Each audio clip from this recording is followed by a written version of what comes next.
Graça e paz, meus queridos. Tudo bem com vocês? Bom, hoje vamos começar com uma pergunta. O que nos afasta de Deus? Provavelmente a sua resposta foi pecado. A maioria das respostas das pessoas sempre respondem isso. Mas, será que é isso mesmo? Em Gênesis capítulo 3, conta a história da queda do homem. E isso nos leva a pensar de fato que o pecado nos afasta de Deus. Mas será que é isso mesmo? Bom, vamos recapitular. Deus cria tudo e todas as coisas que existem e cria então Adão e Eva.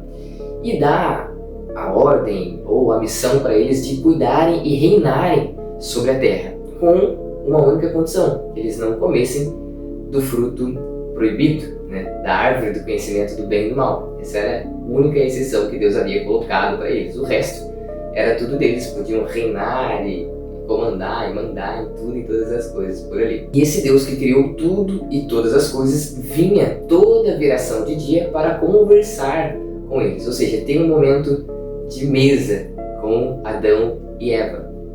Então vamos imaginar o seguinte, tá? Imagina que segunda-feira, Adão e Eva acordam, tomam lá seu café da manhã, por exemplo, juntos, batem um papo e vão para suas tarefas, para os seus afazeres. Sei lá, talvez Adão vá catalogar os animais, conhecer novas áreas, terras, terrenos, na região por onde eles estão. Talvez Eva vá conhecer melhor as flores, o cheiro, o perfume delas, e vá também catalogar e tudo mais. E no final do dia, eles se reúnem e se encontram com Deus, que vem até eles para conversarem, para baterem um papo. E aí imagina Deus perguntando para Adão: e aí, Adão, como é que foi? Você descobriu, conheceu algum animal novo hoje? Quais nomes você deu? Eva, você gostou das cores que eu coloquei nas flores e tudo mais, do perfume, do cheiro delas? Me contem. E aí eles estão tendo essa conversa. Isso na segunda-feira. Então Deus se retira, a noite cai, Adão e Eva dormem, acordam. Terça-feira, tomam um café junto, Adão vai mais uma vez catalogar os animais, enfim, desbravar novos terrenos. Eva vai conhecer e às vezes colher frutas, para eles comerem e tudo mais, ou até mesmo vegetais talvez. E aí, final do dia, Deus vem mais uma vez, conversa com eles: e aí, como é que foi o seu dia hoje? O que você descobriu de novo? O que você fez de diferente hoje? Tá? Deus se retira, cai a noite, a terça-feira acaba, começa a quarta-feira. Quarta-feira, mais uma vez, eles tomam um café da manhã, comem ali as frutas e tudo mais, e vão cada um para os seus afazeres, para as suas tarefas diárias. Final da quarta-feira, final do dia, Deus vem mais uma vez, se encontra com eles e tem essa conversa, esse relacionamento de novo. E aí na quinta-feira, eles acordam, tomam um café. Porém, na quinta-feira, Eva, além de catalogar, conhecer as flores, frutas e tudo mais, ela decide dar ouvidos para uma voz diferente, que era a serpente que andava por ali. E a serpente vai induzi-la então a comer a fruta do conhecimento do bem e do mal, a qual Deus tinha falado para não comer. E ela entrega essa fruta também para Adão, seu marido, e ambos comem e eles desobedecem a Deus. E após comer então o fruto, eles percebem que estão nus, ou seja, a inocência deles foi perdida. E ao perceberem que estão nus, eles correm para se cobrir com algumas coisas. E nisso, o dia está acabando. Quem está vindo? Deus. Eles correm, se cobrem ali e se escondem quando ouvem a voz de Deus. E aí eu te pergunto: o pecado afastou Deus deles ou eles se afastaram de Deus? Porque o cenário é esse. Tudo vinha acontecendo normalmente até na quinta-feira. Na quinta-feira é quando eles de fato desobedecem a Deus, quando eles de fato pecam. Porém, a continuidade de Deus é a mesma. Ele veio na segunda, ele veio na terça, ele veio na quarta e ele está vindo na quinta, mesmo sabendo que Adão e Eva já tinham pecado. Mas quem foge, quem corre da presença de Deus é Adão e Eva. No versículo 9 do capítulo 3 de Gênesis, Deus chama Adão e Adão responde que se escondeu de Deus. Olha isso. E aí, do versículo 11 ao 13, Deus questiona Adão Ele coloca a culpa em Eva. Deus questiona então Eva, ela coloca a culpa na serpente. Então Deus diz as consequências de toda essa bagunça, desde a serpente, Eva e por último Adão.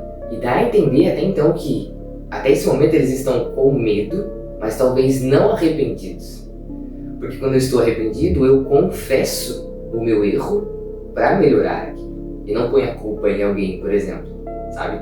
Então eles estão com medo da consequência, mas talvez não arrependidos até aquele momento. E isso muitas das vezes acontece com a gente. A gente tem medo da consequência daquele nosso ato errôneo, que às vezes foi sem querer, mas o medo nos faz culpar alguém, nos faz mentir muitas das vezes, e isso não faz com que a gente se arrependa, talvez, do nosso erro. Simplesmente medo de consequências, medo do que pode acontecer. Mas o pecado, ele sempre traz uma consequência. Seja ela a curto prazo ou a longo prazo, sempre haverá uma consequência. E a diferença do pecado com arrependimento é que nós não vamos repetir esse erro e nós não sofremos as consequências desse ato sozinho. Deus estará conosco. É como se ele dissesse assim: pare de correr de mim e corra para mim. Então imagine se Adão e Eva percebessem o erro que eles cometeram e ao invés de correr de Deus, corressem para Deus, dizendo: Deus, me perdoa, eu acabei cometendo um erro, eu comi o fruto que você disse para não comermos, eu acabei caindo nessa cilada, nesse erro e tudo mais. Eu tenho certeza que haveriam consequências, sim, mas Deus os guardaria de alguma forma. Poderia ser um outro cenário, talvez, mas a gente não trabalha com essa hipótese do e se, porque ela de fato não existe, mas poderia ser diferente. Assim como pode ser diferente para você e para mim hoje. Se a gente de fato nos arrependermos e corrermos para Deus, eu tenho certeza que as consequências podem vir, mas Ele estará conosco e ali é o nosso porto seguro. Mas a cada dia, cada geração que passa, isso está ficando cada vez mais difícil. Nós estamos adotando pecados sem arrependimentos.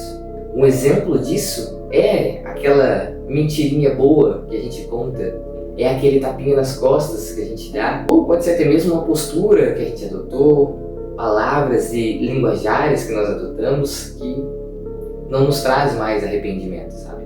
Imagine que todo dia você precisa limpar um salão, por exemplo, com mesas e cadeiras. Nos primeiros dias que você começou esse trabalho, você tira todas as mesas e cadeiras, joga água, passa vassoura, passa um pano ali, esfrega muito bem, deixa tudo limpo, depois coloca as mesas e cadeiras novamente.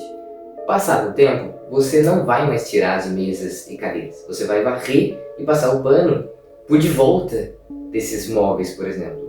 E é isso que a gente tem feito na nossa vida. No começo a gente tirava as coisas ruins para poder limpar e colocar a casa em ordem. Mas ultimamente a gente só tem varrido e passado pano em volta de muitas coisas que na verdade nós precisaríamos tirar das nossas vidas.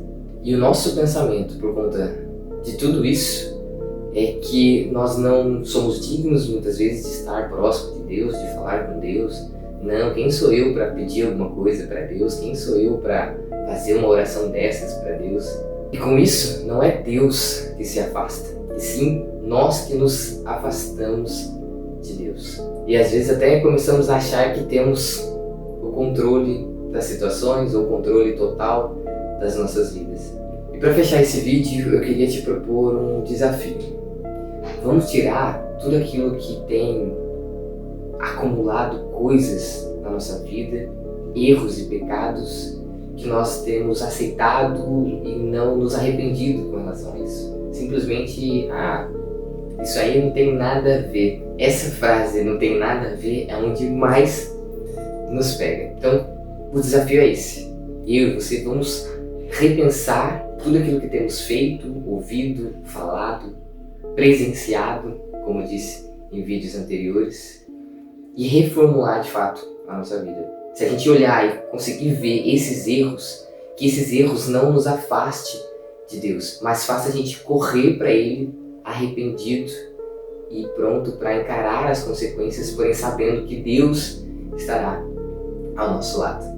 Bom, espero que tenha feito sentido para você, espero que tenha alcançado o seu coração e a sua mente, mais uma vez. Se quiser compartilhar com a gente aqui nos comentários quais têm sido os seus desafios ou quais têm sido os seus prendimentos para que nós possamos orar juntos e conversar e debater. Talvez isso ajude não só você, mas também outras pessoas que têm esse mesmo desafio pela frente e nós vamos juntos vencer e estar cada dia mais próximo de Deus, assim como era com Adão e Eva no início de tudo. Bom, é isso, valeu, obrigado e até a próxima.